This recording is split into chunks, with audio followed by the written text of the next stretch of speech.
Ni matumaini yangu ubuheri wa afya popote pale ulipo. Hujambo na karibu katika habari zetu za Uamuzi Radio mwendo wa saa moja jioni.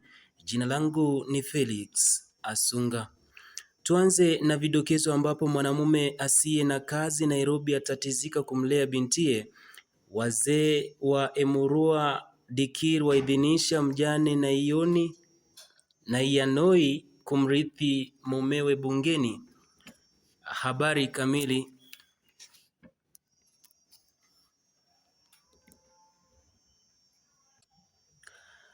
Naam, wazee kutoka ukoo wa Kapkaon walimtembelea Naiyanoi Ntuntu, mjane wa marehemu mbunge Johana Ng'eno, kumfariji na kujadili mstakabali wa Emurua Dikir. Wazee hao walikubaliana kwa kauli moja kushinikiza kugombea kwa Naiyanoi katika eneo hilo. Tukisonga mbele ni kwamba mwanamume mmoja jijini Nairobi amejitokeza na madai ya kuomba msaada kufuatia maisha yake magumu.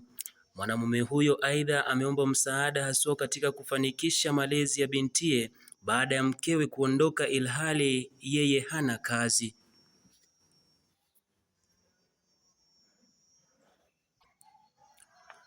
Na kwingineko ni kwamba mwanamke mmoja mwenye umri wa miaka 40 amefariki baada ya kupigwa na umeme alipokuwa akining'iniza nguo nje ya nyumba yake katika kaunti ya Homa Bay.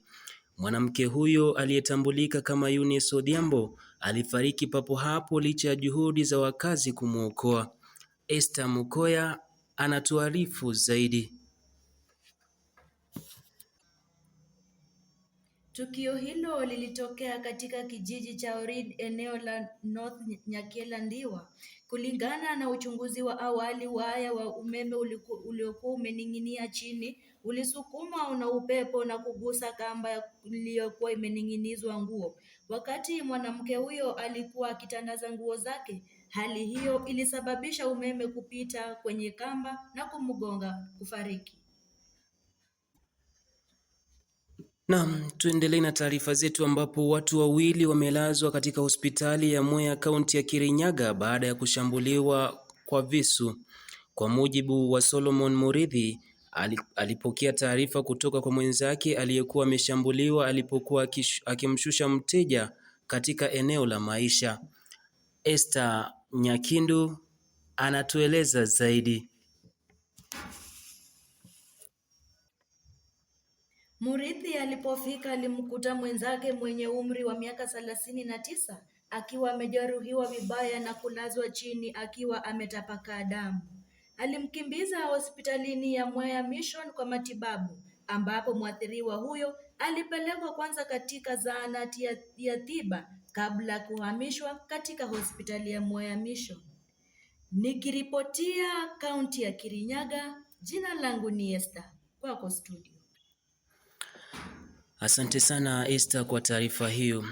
Na msikilizaji, kufikia hapo sina la ziada ila kuhitimisha habari zetu za Uamuzi awamu hii ya saa moja jioni. Kumbuka unaweza pia kutupata kupitia mitandao ya kijamii Twitter, Facebook, Instagram na YouTube @Uamuzi News. Kwa hizi na habari nyingine tena unaweza kuungana na mwenzangu Emmanuel Omurunga mwendo wa saa moja asubuhi. Asante, kwaheri.